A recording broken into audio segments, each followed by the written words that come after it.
One man made $1 million from soda cans. Another person made $1 million for saying yo.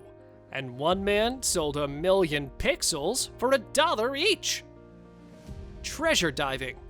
It's not just for the movies. People truly become millionaires hunting for treasure. And we're not talking about the YouTubers finding a GoPro or a pair of sunglasses at the bottom of a lake. Turn your attention to Mel Fisher. Mel was a diver in the Florida Keys his entire life. For decades, he was earning a living going diving in the ocean. But he wasn't seeing small trinkets. He was diving for treasure. And after all that time, he finally found it. Mel Fisher found the sunken remains of a Spanish ship called Nuestra Senora. Along with it, he found approximately $450 million worth of gems and jewelry. The Florida Department of State took the assets from Fisher as soon as they heard about them. However, Mel didn't give up that easily. He fought, and the case made it to the Supreme Court. In the end, this one diver earned himself $112.5 million, or a quarter of the findings. Currently, the wealth is preserved at the Mel Fisher Maritime Museum. Selling rocks. Does anyone know Gary Dahl? Well, he was the man that made $1 million selling rocks. Now, we're not talking about special rocks, healing stones, or gems. We're talking about rocks in a small box with a bunch of bedding and breathing holes. He sold them as pet rocks and claimed that they were the perfect pet. Why were rocks the perfect pet? Because they didn't need to be fed, they don't need to be walked, there are no expensive vet bills, and it's clean. After making the box, running the ads, and shipping the products, he made $1 in profit. In 1975 alone, he sold 1 million products and became a millionaire overnight. Later, the business failed, and despite his efforts to launch a new pet product, he didn't succeed. Saying yo. Or Arbel, the founder of the Yo app, had a brilliant idea. He saw all of these social media platforms making millions and even billions of dollars, so he decided to make one himself. How? Well, all of the social media platforms lacked one crucial part. Smashing that like button just like you should do if you haven't done so already. No, sorry. In all seriousness, the crucial part they lacked was a one-button yo message. So he made the app to do just that. People thought it was cool at first. The app gained some traction, but then its rating fell off a cliff. The company never attained the success levels that Facebook and Twitter enjoy, but it still made Or Arbel $1 million. Collecting cans. This is the Swedish dude who was a millionaire but still dressed like a bum. Kurt de German looked slightly better than your average homeless person, but not by much. He was born in 1948. His family was rich, and they wanted Kurt to be successful like them. They sent him to the best schools, but for some reason, he refused to study. With time, his family broke ties with him, and eventually, Kurt de German wound up homeless, begging for a few pennies and collecting soda cans to recycle them. The only family member that talked to Kurt was his cousin. He helped out wherever he could, but Kurt never caused any problems. He didn't drink or smoke, and he liked to read. He read newspapers he found and began trading in the stock market. All the extra money he made collecting cans for recycling, he invested in the stock market. When he passed away in 2008, Kurt had accumulated 1.1 million euros in stock market assets and 124 gold bars. In his will, he gave it all to his cousin, the only person who was nice to him. Selling a URL. When everyone was scared about the internet in the 90s, Chris Clark decided to embrace the change. He learned a little bit about domains and how they worked, so he bought a URL called pizza.com in 1994. He paid for hosting for 14 years before finally selling it. Something in his gut told Chris Clark that this domain would be worth a lot of money someday, and he kept it. Then in 2008, he sold the domain and pocketed a hefty $2.6 million, minus the $20 he paid for the domain and the $1,500 he paid to host it for so long. We'd say it was a worthwhile investment. Selling a baseball card.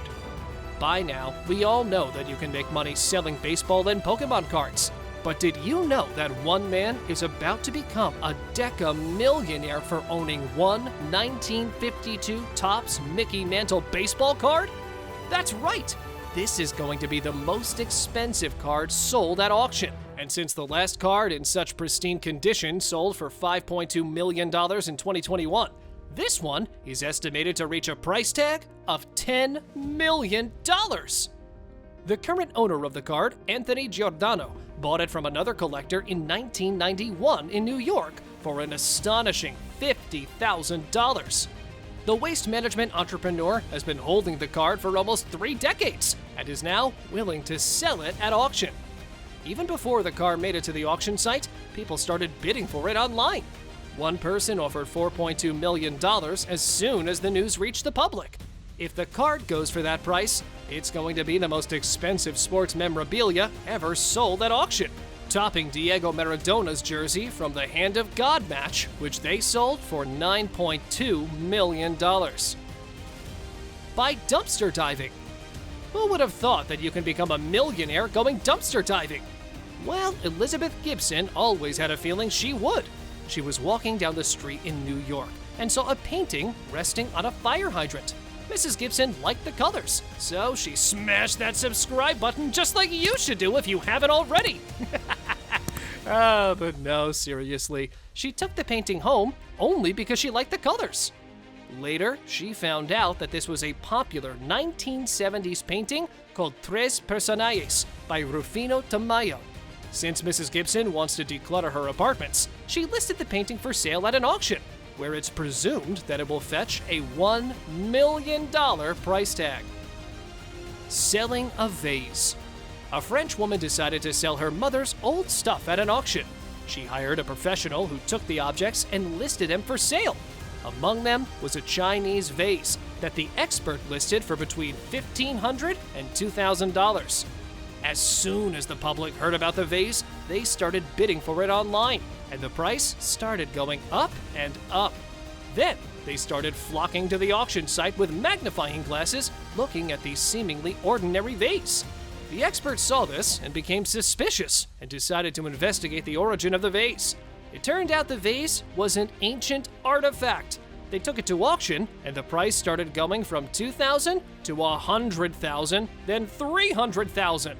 It reached $1 million soon after, and kept going until $7 million, when only 2 bidders remained. An anonymous Chinese collector bought it for $9.2 million. Making memes. Do you know the cat that asks, "I can has cheeseburger?" Well, of course you do. Someone must have sent it to you at one point or another. And it's precisely this popularity that made Eric Nakagawa filthy rich. The photo was shared online a gazillion times. So the man launched a plethora of websites. They became uber successful, and this earned Nick Nakagawa a fortune worth $10 million. Not bad for a cat that can't spell. Selling pixels. The milliondollarhomepage.com is a website that's made from 1,000 by 1,000 pixels. It was created by Alex Tu in 2005, when he was still a student in Wiltshire, England. As a broke college student, he needed money, so he began selling 1 million pixels in blocks of 10 by 10 pixels. Each block was worth $100, as it had 100 pixels. For some reason, a lot of people started visiting the website, and its Alexa rating peaked. It immediately became successful, and large companies kept buying the ad space. On January 1st, 2006, they sold the last 1,000 pixels on eBay, and they sold for $38,100, bringing the total to $1,037,100. Now that's how you make $1 million. Check out these videos next.